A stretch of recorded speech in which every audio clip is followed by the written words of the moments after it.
Hello, my name is Roman Harkowski. In this demonstration, I will show you how to install and run and use IBM Integration Bus version 10 open beta product.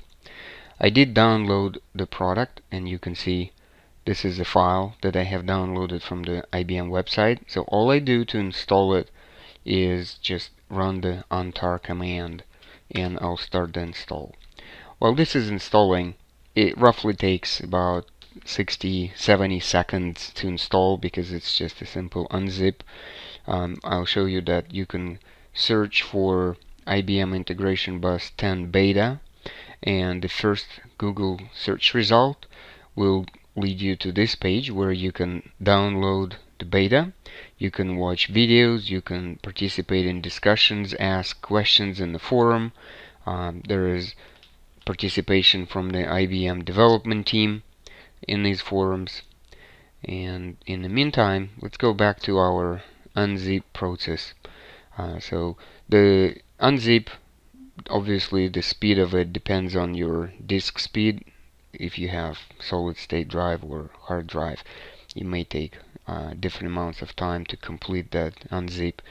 Once it's done, what we can do, and this is still in progress, so I'm in my home directory, and you can see this is where this is unzipping. So unzip is complete.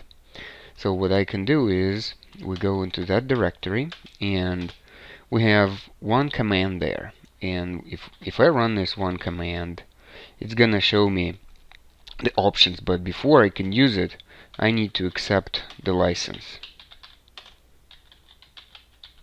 and I would rather accept the license silently.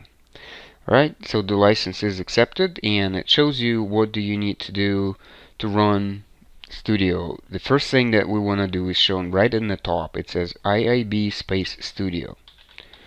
IIB space Studio. So this is what we will do. We'll start the Studio. What Studio is Eclipse-based development environment, which is IBM Integration Toolkit.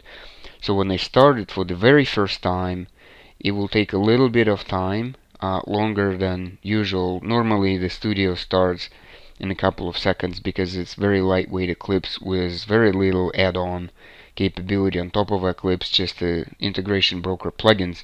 But for the first time when I started, it will go and create default broker configuration. It will start the broker instance. It will create the workspace, and it will finish other things that were installed. And you can see this is being started, and I run on VMware in a Linux guest on VMware workstation on a ThinkPad laptop. Okay, so it created the default workspace for me, and it is connecting to the test node. So the instance of the IBM Integration Bus is now started. It's up and running. It was created and started. I have my workspace and I have everything, so I can start developing my application. So now that our instance of the integration server is running, what I can do, I can run the administrative console. And my administrative console is likely 4415, or I can do IAB list. So I can list all of the instances of my, or actually it's 4414. 4414. And that would open the console for integration server.